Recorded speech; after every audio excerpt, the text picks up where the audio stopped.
ഈ ഒരു സിനിമയിലും ആ ഒരു ക്യാരക്ടറായിട്ട് സിനിമയിൽ നിന്ന് അഭിനയം കഴിഞ്ഞതിന് ശേഷം ആ ഒരു ക്യാരക്ടർ കുറച്ച് ദിവസമെങ്കിലും ഉള്ളിലുണ്ടായിരുന്നോ? ഉണ്ട്, അതിന് കഷ്ടപ്പാടുകൾ ഉള്ളിലുണ്ടായിരുന്നു. കാരണം വെച്ചാൽ ഏതാണ്ട് 10-100 ചില്ലാനും ദിവസം ഞങ്ങൾക്ക് ഇതിലെല്ലാം അഭിനയിച്ചിട്ടുള്ളതാണ്. ഇതിൻ്റെ ഒരു ക്ലൈമാക്സ് ഫൈറ്റ് എന്ന് പറയുന്നത് ഏതാണ്ട് 8 ദിവസം 8-9 ദിവസം രാത്രി മാത്രം, അതും മഴയിലായിരുന്നു ഷൂട്ട്. നമ്മൾ മഴ ഇത് ചെയ്തിട്ട് ചെയ്യുന്നതാണ്. അതൊക്കെ ഏറ്റവും ഭാഗ്യം എന്ന് പറയുന്നത്, ആർക്കും ഒരു ചെറിയ ചെറിയ പരുക്കും കാര്യങ്ങളൊക്കെ പറ്റിയിട്ടുണ്ടെങ്കിൽ പോലും ആർക്കും പനി വരാതെയും അല്ലെങ്കിൽ ഒരു കാരണം കൊണ്ട് ഷൂട്ടിംഗ് മുടങ്ങാതെ കൊണ്ടുപോയതും കാര്യങ്ങളും ഇന്നും അത് കുറച്ചു കാലം നമ്മുടെ മനസ്സിലുണ്ടായിരിക്കും. അതിൻ്റെ ഒരു എക്സ്പീരിയൻസ് എന്ന് പറയുന്നത്, ഇതിൻ്റെ ഒരു സ്റ്റില്ല് കാണുമ്പോഴത്തേക്ക് നമുക്ക് ആ ലൊക്കേഷനിൽ എല്ലാ കാര്യങ്ങളും ഓർമ്മ വരും. ഞങ്ങൾ അവിടെ തന്നെ അല്ലേ ഉണ്ടായിരുന്നത്. അപ്പോൾ അത് എന്നും ഒരു ഓർമ്മയുള്ള ഒരു കാര്യം തന്നെയായിരിക്കും. ഇപ്പോൾ സുരേഷ് ഏട്ടൻ്റെ കാര്യം എടുത്ത് നോക്കുമ്പോൾ മമ്മൂക്കയുടെ കൂടെ ലാലേട്ടൻ്റെ കൂടെ ഒക്കെ വർക്ക് ചെയ്തിട്ടുള്ള ആളാണ്. മമ്മൂക്ക ലാലേട്ടൻ എന്ന് പറഞ്ഞു കഴിഞ്ഞാൽ അവരുടെ ഒരു ക്വാളിറ്റി എന്താണെന്ന് ഞാൻ ജനറലായിട്ട് ചോദിക്കുമല്ല, സുരേഷ് ഏട്ടൻ എക്സ്പീരിയൻസ് ചെയ്ത അവരുടെ ഒരു 2 ക്വാളിറ്റീസ് പറയാമോ മമ്മൂക്കയുടെയും മോഹൻലാലിൻ്റെ? 2 പേരുടെയും ക്വാളിറ്റി നമുക്ക് അധികം ഒന്നും പറയേണ്ട കാര്യമില്ല. ഡെഡിക്കേഷൻ, അതാണ്. രാത്രിയും പകലൊന്നുമില്ലാതെ ഇന്നും അവർ സിനിമയോട് കാണിക്കുന്ന ആ ഒരു ഇതുണ്ടല്ലോ, അതുകൊണ്ട് തന്നെയാണ് അവരിപ്പോഴും ഇങ്ങനെ നിൽക്കുന്നത്. ആ ഡെഡിക്കേഷനാണത്. അവർ ലാലേട്ടനൊക്കെ ആണെങ്കിൽ തന്നെ ഇപ്പോൾ ചെറുപ്പക്കാരൊക്കെ വന്നു കഴിയുന്ന ആൾക്കാരൊക്കെ തന്നെ എന്തെങ്കിലുമൊക്കെ പറഞ്ഞ് ഒരു ദിവസം ഷൂട്ടിങ്ങിന് വരാതിരിക്കുക, അല്ലെങ്കിൽ എന്തെങ്കിലുമൊക്കെ ഒരു കള്ളത്തരം പറഞ്ഞിട്ട് നേരത്തെ പോവുക, ഇങ്ങനെയൊക്കെയുള്ള കുറേ ആൾക്കാർ നമുക്കിപ്പോൾ ഉണ്ട്. പക്ഷേ ലാലേട്ടനൊക്കെ 102-104 ഡിഗ്രി പനി ഉണ്ടായിട്ട് പോലും ഫൈറ്റ് ചെയ്തിട്ടുള്ള അനുഭവങ്ങൾ എനിക്കുണ്ട്. അത് സിനിമയോടുള്ള ഡെഡിക്കേഷനാണ്. അത് ഒരു സീൻ അന്ന് തീർത്ത് കിട്ടിയാൽ ആ പ്രൊഡ്യൂസർക്ക് എത്ര ലാഭമാണെന്നും അല്ലെങ്കിൽ സംവിധായകന് എത്ര റിലീഫാണെന്നും തിരിച്ചറിയുന്ന ആൾക്കാരാണ് അവരൊക്കെ. അതുകൊണ്ട് തന്നെ ആ 2 പേരും ഇന്നും ഇത്രയും വർഷമായിട്ട് നിൽക്കുന്നതിൻ്റെ കാരണം 2 പേരും സിനിമയോട് കാണിക്കുന്ന സ്നേഹം, അവരെന്തായി അവരെങ്ങനെയായി സിനിമ കൊണ്ടാണ്. ആ സിനിമയ്ക്ക് അവർ തിരിച്ചു കൊടുക്കുന്നുണ്ട്. അതേ റെസ്പെക്റ്റും കാര്യങ്ങളും സിനിമയ്ക്ക് കൊടുക്കുന്നുണ്ട്. അത് തന്നെയാണ്. പിന്നെ എടുത്തു പറയേണ്ട വേറൊരു കാര്യമാണ് ഗാനഗന്ധർവനിലെ അതെ അതെ അതിനെപ്പറ്റി എന്താ പറയുന്നത്? അതും ഈ പറഞ്ഞ പോലെ ഞാൻ പറഞ്ഞില്ലേ, നമുക്ക് ഷാരഡിയായിട്ട് നല്ല അടുത്ത ബന്ധമുള്ള ആളാണ് ഞാൻ. ഞങ്ങളൊരു അമേരിക്കൻ ഷോയ്ക്ക് പോയിട്ടുണ്ട്. അപ്പോൾ ഏതാണ്ട് ഒരു 10-40 ദിവസം ഞങ്ങൾ ഒരുമിച്ച് ഉണ്ടായിട്ടുണ്ട്. അപ്പോൾ ഒരു റിയൽ ലൈഫിൽ എന്നെപ്പറ്റി നല്ലപോലെ അറിയാവുന്ന ഒരാളാണ് പിഷാരടി. അപ്പോൾ അവൻ്റെ ആദ്യത്തെ പടത്തിൽ എനിക്ക് അഭിനയിക്കാൻ പറ്റിയിട്ടില്ല. അപ്പോൾ ഈ സിനിമ നടക്കാൻ സമയത്ത് ഞാനൊരു ദിവസം തൃപ്പൂണിത്തുറ വീട്ടിലുള്ള സമയത്ത് പിഷാരടി വരുമ്പോൾ എൻ്റെ മുഖത്ത് ഈ താടി ഉണ്ടായിരുന്നു. ഞാൻ വേറൊരു സിനിമയ്ക്ക് വേണ്ടി വെച്ചൊരു താടിയാണത്. അപ്പോൾ എന്നോട് ഇത്ര ചോദിച്ചുള്ളൂ, ചേട്ടാ ഈ താടി ഉടനെ എങ്ങാനും എടുക്കുമോ എന്ന് വെച്ചു. അപ്പോൾ ഞാൻ പറഞ്ഞു, നിനക്ക് വേണമെങ്കിൽ ഞാൻ എടുക്കുന്നില്ല, അപ്പോൾ ഒന്ന് വെയിറ്റ് ചെയ്യണം, ഒരു കാര്യം പറയാമെന്ന് പറഞ്ഞു. അങ്ങനെയാണ് ഇത് തുടങ്ങുന്നത്. പിന്നെ ഒരു അടുത്ത ആഴ്ച ആകുമ്പോഴത്തേക്കും എന്നെ വിളിച്ച് പറഞ്ഞു, ചേട്ടാ താടി എടുക്കണ്ട, നമ്മൾ ഇതിനെ സംഭവം ചെയ്യാൻ പോവാണ്, മമ്മൂക്കയുടെ പടമാണ് എന്ന് പറഞ്ഞു. സന്തോഷം. പിന്നെയാണ് ആ കഥാപാത്രത്തെ പറ്റി പറയുന്നതും കാര്യങ്ങളൊക്കെ. ഇപ്പോൾ നമുക്ക് 19-ാം നൂറ്റാണ്ടിലേക്ക് തിരിച്ചു വരാം. പണിക്കശ്ശേരി പരമേശ്വര കൈമൾ, അതാണല്ലോ ചേട്ടൻ ചെയ്യുന്ന ആ ഒരു റോള്. ആ റോള് ഇപ്പോൾ പടം റിലീസാകുന്നതിന് മുന്നേ ഈ ഒരു സമയത്ത് ചിന്തിക്കുമ്പോൾ ചേട്ടൻ്റെ കയ്യിൽ എത്രമാത്രം ഭദ്രമായിരുന്നു, ചേട്ടൻ തന്നെ ഒന്ന് അസസ് ചെയ്തെന്ന് പറയാമോ? ഞാൻ പറഞ്ഞല്ലോ, നമ്മളെ കൊണ്ട് ചെയ്യാൻ പറ്റുന്ന രീതിയിൽ അത് ചെയ്തിട്ടുണ്ട്. പിന്നെ എനിക്ക് എന്ത് ചെയ്യാൻ പറ്റുമെന്ന് ഏറ്റവും അധികം അറിയാവുന്ന ഒരാളാണ് വിനയൻ സാർ. ഞങ്ങൾ തമ്മിലുള്ള അത്രയും പടം ചെയ്തിട്ടുള്ളത് കൊണ്ട് ആക്ഷൻ സീക്വൻസും എന്നെ കൊണ്ട് പറ്റാവുന്ന രീതിയിലൊക്കെ ഞാനത് ചെയ്തു വെച്ചിട്ടുണ്ട്. ഞാൻ ഈ സിനിമ മുഴുവൻ കണ്ട ഒരാളാണ് ഞാൻ. എനിക്ക് ബിഫോർ റിലീസ് തന്നെ എനിക്ക് ഈ സിനിമ കാണാനുള്ളൊരു ഭാഗ്യം ഉണ്ടായ ഒരാളാണ് ഞാൻ. എൻ്റെ മാത്രമല്ല, ആ സിനിമ അതിൽ അഭിനയിച്ച എല്ലാവരും തന്നെ മികച്ച പെർഫോമൻസ് കാഴ്ചവെച്ചിട്ടുള്ള സിനിമ തന്നെയാണ്. ഈ വില്ലൻ വേഷങ്ങളും കോമഡി വേഷങ്ങളൊക്കെ ഇണങ്ങുന്ന പല സിനിമയിലൂടെ തെളിയിച്ചു തന്നു. ചില സിനിമ കാണുമ്പോൾ ഇവർക്ക് പക്കാ വില്ലനായിട്ട് നമ്മുടെ മനസ്സിലാക്കി പോയിട്ടില്ല. പിന്നെ കാണുമ്പോൾ അതെ കോമഡി വഴങ്ങുന്നുണ്ടല്ലോ എന്ന്. ഇതിൽ ശരിക്കും ഏതെങ്കിലും ഇപ്പോൾ കോമഡി ചെയ്യുമ്പോഴാണ് ഇച്ചിരി നമ്മുടെ കയ്യിൽ നിന്ന് സ്ലിപ്പ് ആവുന്ന അങ്ങനെ ഏതെങ്കിലുമൊക്കെ തോന്നിയിട്ടുണ്ടോ? ഇല്ല, അങ്ങനെ ഞാൻ പറഞ്ഞില്ല. അങ്ങനെ ഒരു ഈ മിമിക്രി അല്ലെങ്കിൽ അങ്ങനെ ഒരു കോമഡി ചെയ്യാൻ എനിക്ക് പറ്റുമെന്ന് എനിക്ക് അറിയില്ല. നമുക്ക് സ്ക്രിപ്റ്റിലൂടെ വരുന്ന ഹ്യൂമേഴ്സും കാര്യങ്ങളും സിറ്റുവേഷൻ ഹ്യൂമേഴ്സാണ് നമ്മൾ ഹാൻഡിൽ ചെയ്തിട്ടുള്ളത്. അതുകൊണ്ട് തന്നെ എനിക്കത് രണ്ടും അങ്ങനെ ഒരുപോലെ തന്നെയാണ്.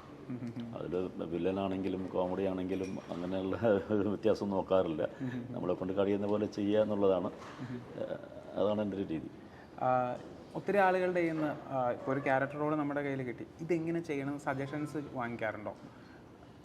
സജഷനല്ല, ചിലപ്പോൾ ഇത് ചില എഴുത്തുകാർ അവർ തന്നെ എഴുതുമ്പോൾ തന്നെ അവർക്ക് അറിയാം അതിൻ്റെ ഒരു ബോഡി ലാംഗ്വേജ് ഇങ്ങനെ വേണം, അയാളുടെ ഇത് ഇങ്ങനെ വേണം, അയാളുടെ നോട്ടം എങ്ങനെയായിരിക്കണം. ആ സംവിധായകനും നേരത്തെ ഒരു ബോധം ഉണ്ടാവും അതിനെപ്പറ്റി. സോ നമ്മൾ എൻ്റർ ചെയ്യുമ്പോൾ തന്നെ നമുക്കത് അവർ പറഞ്ഞു തരുന്നുണ്ട്. അവർ പറഞ്ഞു തരുന്ന സാധനം നമ്മൾ ചെയ്യുമ്പോൾ അത് വേറൊരു ഇതായിട്ട് വരുന്നു, അത്രയേ ഉള്ളൂ.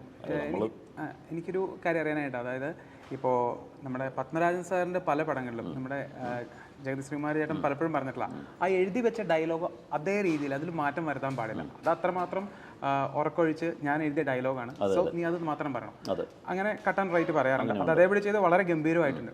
ഇപ്പോൾ നമ്മുടെ വിനയൻ സാറിൻ്റെ കൂടെ വർക്ക് ചെയ്യുമ്പോൾ പല ഡയലോഗ്സും ഉണ്ടാവും നമ്മുടെ ഈ ക്യാരക്ടറിന്. നമ്മുടേതായ രീതിയിലേക്ക് നമുക്ക് മാറ്റാനുള്ളൊരു സ്വാതന്ത്ര്യം ഉണ്ടോ, അതെയോ ആ ഡയലോഗ് കട്ട് ആൻഡ് റൈറ്റ് അതേ രീതിയിലാണോ? ഓരോ കഥയ്ക്കനുസരിച്ചാണ്. ഇപ്പം ചരിത്ര സിനിമകളൊന്നും നമുക്ക് ഒന്നും മാറ്റി എഴുതാൻ പറ്റില്ല. ഇപ്പോൾ ഉദാഹരണത്തിന് MT സാറെന്ന് എഴുതിയ ഡയലോഗ്സിനകത്ത് നമുക്ക് ഒരു വാക്ക് പോലും, ഒരു വള്ളി പുള്ളി പോലും തെറ്റിക്കാൻ സമ്മതിക്കില്ല ഹരിഹരൻ സാറിന്. അവിടെ പുള്ളി എന്താണ് അതിന് അത്രത്തോളം കാലം ഇരുന്ന് റിസർച്ച് ചെയ്തിട്ടാണ് പലതും വെട്ടിയും തിരുത്തിയും എഴുതിയിട്ടാണ് അവസാനമാണ് നമ്മുടെ കയ്യിലെത്തുന്നത്. പിന്നെ അതിനകത്തൊരു വാക്ക് നമ്മൾ മാറ്റാൻ സമ്മതിക്കില്ല, ഹരിഹരൻ സാർ സമ്മതിക്കത്തില്ല. വിനയൻ സാറിൻ്റെ അടുത്ത് നമുക്ക് ചിലപ്പോൾ ചില സാധനങ്ങൾ, സാർ നമുക്കിത് ഇങ്ങനെ ഒന്ന് പറഞ്ഞാൽ കുഴപ്പമുണ്ടോ, നോക്കട്ടെ എന്ന് പറഞ്ഞാൽ അത് കുഴപ്പമില്ല പറഞ്ഞതെന്ന് പറയും പുള്ളി. അർത്ഥം മാറാതെ പറഞ്ഞാൽ മതി, അത്രയേ ഉള്ളൂ. ഈ ഇങ്ങനെ വാശി പിടിക്കുന്ന കുറേ ആൾക്കാരുണ്ട്, അവരെ കുറ്റം പറഞ്ഞിട്ട് കാര്യമില്ല. കാരണം അവർ അത്രത്തോളം രാത്രിയും പകലും ഇരുന്ന് ഉറക്കൊഴിച്ചിരുന്ന് എഴുതിയെടുക്കുന്ന സാധനങ്ങളാണ്. അപ്പോൾ പെട്ടെന്ന് അത് കയറി മാറ്റാൻ പറ്റില്ല നമുക്ക്. പിന്നെ ഒരു സോഷ്യൽ സ്റ്റോറി പറയുന്നത് പോലെയല്ല ചരിത്രം പറയുമ്പോൾ. ചരിത്രത്തിനകത്ത് പറയുമ്പോഴത്തേക്കും അതിൻ്റെ ഭാഷകളും അതിൻ്റെ വാക്കുകളും ഒക്കെ തന്നെ വ്യത്യാസങ്ങളുള്ള സാധനങ്ങളാണ്. സോ നമുക്കത് ഇപ്പോഴത്തെ റിയൽ ലൈഫിലത്തെ ഒരു ഭാഷ ചെന്ന് പറയാൻ പറ്റില്ല. ഇപ്പോൾ ഇതിൻ്റെ ഒരു ജോണർ ഒരു ചരിത്രം പറയുന്നൊരു സിനിമയാണ്. ഇപ്പോൾ തിയേറ്ററുകളിലേക്ക് ആളുകൾ വരാനായിട്ട് ഏത് രീതിയിലുള്ള കാറ്റഗറി ആളുകളെയാണ് ഇത് കൂടുതൽ വെൽക്കം ചെയ്യുന്നത് ഈ ഒരു പടം എന്നാണ് തോന്നുന്നത്? എല്ലാ കാറ്റഗറിയും കാരണം ചെറിയ കുട്ടികളെ തൊട്ടിട്ട് നമ്മൾ കൊണ്ടുപോയി കാണിക്കേണ്ട സിനിമയാണ്. ഞാൻ നേരത്തെ പറഞ്ഞ പോലെ തന്നെ അധികം ഒരു 1000-1500 വർഷങ്ങൾക്ക് പുറകെയൊന്നുമല്ല ഈ സിനിമ നടക്കുന്നത്. ഇതൊരു 100 വർഷം അല്ലെങ്കിൽ 125 വർഷം മുമ്പ് നമ്മുടെ നാട്ടിൽ നടന്നിരുന്ന പാവപ്പെട്ട ജനങ്ങളെ പീഡിപ്പിച്ചിരുന്ന കുറേ കാര്യങ്ങളാണ്. അത് സിനിമ കാണുമ്പോൾ നമുക്ക് മനസ്സിലാവും. ഒരു പാരൻസ് ആണ് ഈ സിനിമ ആദ്യം കാണുന്നതെങ്കിൽ അവരുടെ മക്കളെ ഈ സിനിമ കൊണ്ടുപോയി കാണിച്ചിരിക്കും, അത് ഉറപ്പാണ്. പഴശ്ശിരാജ മൂവി ചെയ്തിട്ടുണ്ട്. ആ ഒരു സിനിമയിൽ മമ്മൂക്കയായിട്ട് ഒത്തിരി അടുത്ത് ഇടപഴകാൻ പറ്റിയ സീനുകളുണ്ടായി. മമ്മൂക്കയായിട്ട് കുറേ ടൈം സ്പെൻഡ് ചെയ്യാൻ പറ്റിയിട്ടുണ്ട്. അപ്പോൾ ശരിക്കും പഴശ്ശിരാജയിൽ മമ്മൂക്കയായിട്ടുണ്ടായിരുന്ന ആ ഒരു എക്സ്പീരിയൻസിനെ പറ്റി പറയാമോ? മമ്മൂക്കയായിട്ട് നമ്മൾ അടുത്ത് ഇരുന്നിട്ടുള്ള എല്ലാം ഒരു എക്സ്പീരിയൻസ് തന്നെയാണ്. പഴശ്ശിരാജയിലേക്ക് പോകേണ്ട കാര്യമില്ല. അദ്ദേഹം എന്ന് പറയുന്നത് അദ്ദേഹത്തിൻ്റെ എന്താ പറയുക ജനറൽ നോളജും അങ്ങനത്തെ കാര്യങ്ങൾ അദ്ദേഹം അടുത്തിരുന്നിട്ടുണ്ടെങ്കിൽ നമുക്ക് ഇങ്ങനെ ചോദിച്ചറിയാൻ നമുക്കിങ്ങനെ കൊതിയാവും ഓരോ കാര്യങ്ങളും. കാരണം പുള്ളിക്ക് അറിയാത്തതായിട്ടുള്ളൊരു കാര്യമുണ്ടെന്ന് എനിക്ക് തോന്നണില്ല. ഇപ്പോൾ ജനങ്ങൾ പറയും ചിലപ്പോൾ കാറ് അല്ലെങ്കിൽ ഫോണ് കാര്യങ്ങളൊക്കെ എല്ലാവർക്കും അറിയുന്ന കാര്യങ്ങളാണ്. ഇതൊന്നും അല്ല നമുക്ക്. അല്ലാതെയും നിങ്ങൾ ചരിത്രത്തിലേക്ക് പോയാലും ശരി, ഇനി രാഷ്ട്രീയത്തിലേക്ക് പോയാലോ അതിൻ്റെ ഇതും പുള്ളിക്കെല്ലാം അറിയാം. അങ്ങനെ ലോകത്തെല്ലാ കാര്യത്തെയും പറ്റി പുള്ളി ഇങ്ങനെ പഠിച്ചു വെച്ചിട്ടുള്ള ആളാണ്. അപ്പോൾ നമുക്കിങ്ങനെ ഇരുന്ന് കഴിഞ്ഞാൽ ഒരു സ്കൂൾ മാഷ് നമുക്ക് ഇങ്ങനെ പറഞ്ഞു തരുന്ന പോലെ നമ്മൾ പറഞ്ഞ പോലെ നമ്മൾ കേട്ടിരിക്കും നമ്മൾ. അതുകൊണ്ട് എനിക്ക് അങ്ങനത്തെ കുറേ അനുഭവം ഉണ്ടായിട്ടുണ്ട്. പുള്ളിയുടെ കൂടെ ഇരിക്കുന്ന എല്ലാ സമയവും എൻ്റെ ജീവിതത്തിൽ ഏറ്റവും മറക്കാൻ പറ്റാത്ത നിമിഷങ്ങൾ തന്നെയായിരുന്നു. തന്റെ അഭിനയ കരിയറിൽ ഏറ്റവും കൂടുതലും വില്ലൻ വേഷങ്ങളിൽ തിളങ്ങിയ ആളാണ് സുരേഷ് കൃഷ്ണ. അദ്ദേഹത്തിന്റെ ക്രിസ്ത്യൻ ബ്രദേഴ്സ് എന്ന സിനിമയിലെ വേഷം ഈയിടയ്ക്ക് ഒരുപാട് ട്രോൾ ചെയ്യപ്പെട്ടിരുന്നു.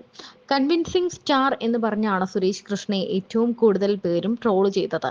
അദ്ദേഹത്തിന്റെ ചിത്രം ഇന്നും പല ട്രോളുകളിലും പല കമന്റുകളിലും ആളുകൾ ഉപയോഗിക്കുന്നുമുണ്ട്. വില്ലൻ വേഷങ്ങളിൽ എത്തിയത് നടൻ സീരിയലിൽ നിന്നാണ് അഭിനയത്തിലേക്ക് കടന്നു വന്നത്. നടൻ മമ്മൂട്ടി തന്നെ സ്വാധീനിച്ചതിനെ കുറിച്ചൊക്കെ പലപ്പോഴും സുരേഷ് കൃഷ്ണ പറഞ്ഞിട്ടുണ്ട്. താൻ ഒട്ടും ആരോഗ്യം നോക്കുമായിരുന്നില്ല എന്നാണ് സുരേഷ് പറയുന്നത്. എന്നാൽ ഇന്ന് ചായയും കാപ്പിയും ഒക്കെ കുടിച്ചിട്ട് 37 വർഷത്തോളമായി എന്നാണ് താരത്തിന്റെ വെളിപ്പെടുത്തൽ. സിനിമയിൽ വന്ന ശേഷം അധികവും മമ്മൂക്കയുടെ കൂടെയായിരുന്നു അഭിനയിച്ചത്. ആരംഭകാലത്ത് തന്നെ മമ്മൂക്കയുടെ അടുത്ത വലയത്തിലെത്താനുള്ള ഭാഗ്യം ലഭിച്ചയാളാണ്. അദ്ദേഹത്തിന്റെ ഭക്ഷണക്രമം കാണുമ്പോൾ തനിക്ക് വലിയ അത്ഭുതം തോന്നിയിട്ടുണ്ട്. ഇത്രയും പൈസയും ജോലിക്കാരുമുണ്ട്, എന്നാൽ പോലും അദ്ദേഹം കഴിക്കുന്നത് കുറച്ച് ഇല പുഴുങ്ങിയതും കപ്പലണ്ടി പുഴുങ്ങിയതും ഒക്കെയാണ്. ഒരാൾ അയാളുടെ തൊഴിലിനു വേണ്ടി മാത്രമാണ് ആരോഗ്യത്തെ ഇങ്ങനെ നിലനിർത്തുന്നത്. അത് തനിക്ക് പ്രചോദനമായെന്നും സുരേഷ് കൃഷ്ണ പറയുന്നുണ്ട്. മമ്മൂട്ടിയെ പരിചയപ്പെടുന്നതിന് മുൻപ് തന്റെ ആഹാര രീതി മോശമായിരുന്നു എന്നാണ് സുരേഷ് കൃഷ്ണ പറയുന്നത്. മമ്മൂട്ടി തന്നെ പ്രൊമോട്ട് ചെയ്തു എന്നറിയില്ല. അങ്ങനെ ഉണ്ടെങ്കിൽ തന്നെ പുള്ളി പറയില്ല. സംവിധായകർ എന്നോട് അങ്ങനെ പറഞ്ഞിട്ടില്ല. ആ സമയത്തും ഇപ്പോഴും മമ്മൂട്ടിക്ക് കംഫർട്ടബിൾ ആയവരെ ആയിരിക്കും സിനിമകളിൽ കാസ്റ്റ് ചെയ്യുന്നത്. അങ്ങനെ ചോദിക്കുമ്പോൾ അവൻ കുഴപ്പമില്ല ഇട്ടേക്കെന്ന് പറഞ്ഞിരിക്കാം എന്നും സുരേഷ് കൃഷ്ണ പറയുന്നുണ്ട്. അതേസമയം മോഹൻലാലിനും മമ്മൂട്ടിക്കും സിനിമയോട് വലിയ ആത്മാർത്ഥതയാണ് ഉള്ളതെന്നും സുരേഷ് കൃഷ്ണ പറയുന്നു. കാരണം 102 103 ഡിഗ്രി പനി ഉള്ളപ്പോഴും മോഹൻലാൽ അഭിനയിച്ചിട്ടുണ്ട്, അതും ഫൈറ്റ് രംഗങ്ങളിൽ. അതുപോലെ തന്നെ മമ്മൂക്കയുമായി സെറ്റിൽ സമയം ചിലവഴിക്കാനും ഇഷ്ടമാണ്.